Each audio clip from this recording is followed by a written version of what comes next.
નમો ભગવતે વાસુદેવાય। અધ્યાય 26 તથા 27 તથા 28મો વિરાટની ઉત્પત્તિ, મોક્ષની રીતિ તથા સબીજયોગ। હે માતા, પરમાત્માથી પ્રકૃતિ ક્ષોભ પામે છે ત્યારે સૃષ્ટિ થાય છે।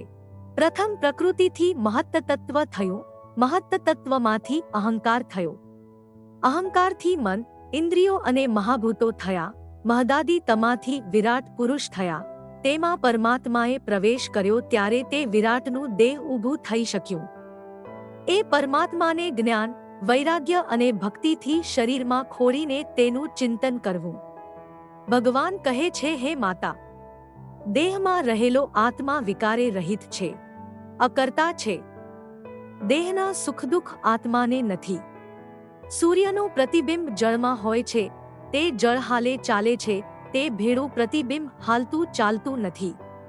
તેમ જીવને પણ દેહના સુખ દુઃખાદિ અડતા નથી, છતાં માયાના સંબંધથી હું કરું છું આવું અભિમાન કરીને જન્મ મૃત્યુ પામે છે। એ આત્માનું અજ્ઞાન દૂર કરવાથી, યમનિયમાદિ યોગના સાધનથી અને મારી કથા શ્રવણથી, સર્વ ઠેકાણેથી આસક્તિ ત્યાગ કરવાથી અને આત્માને દેહથી જુદો જોવાથી બ્રહ્મની પ્રાપ્તિ થાય છે। ધર્મ, જ્ઞાન, વૈરાગ્ય અને ભક્તિથી ધીરે ધીરે માયા દૂર થતી જાય છે।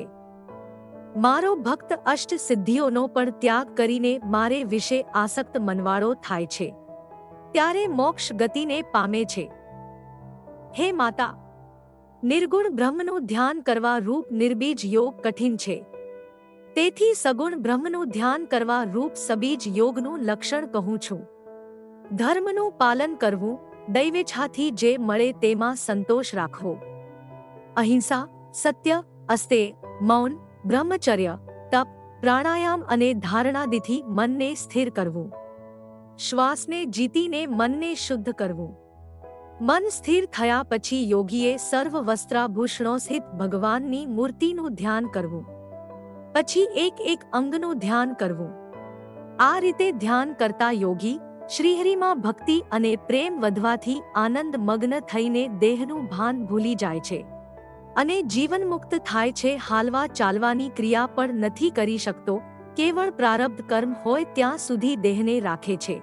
એ રીતે પુત્રાદિથી પુરુષ જુદો છે, તે રીતે દેહથી આત્મા જુદો જાણવો। બળતા અંગારાથી અથવા ધુવાડાથી અગ્નિ જુદો છે, તે રીતે જીવાત્મા જુદો છે। એવી જ રીતે જીવાત્માથી બ્રહ્મ નામ જેનું છે એવા ભગવાન જુદા છે। સ્વયોનિષુ યથા જ્યોતિરેક નાના પ્રતીયતે, યોનિના ગુણવૈષમ્યાત તથાત્મા પ્રકૃતો સ્થિત। અગ્નિ એક છે, છતાં લાંબા કાષ્ઠમાં લાંબો, વાંકા કાષ્ઠમાં વાંકો એમ અનેક રૂપે જેમ દેખાય છે, તે રીતે દેહના ગુણો જુદા જુદા હોવાથી તેમાં રહેલો આત્મા પણ જુદા જુદા રૂપે દેખાય છે। આવું જ્ઞાન પ્રાપ્ત કરીને યોગીઓ ભગવાનની માયાને જીતીને બ્રહ્મરૂપે રહે છે। ત્રીજા સ્કંદનો 26મો, 27મો, 28મો અધ્યાય સંપૂર્ણ।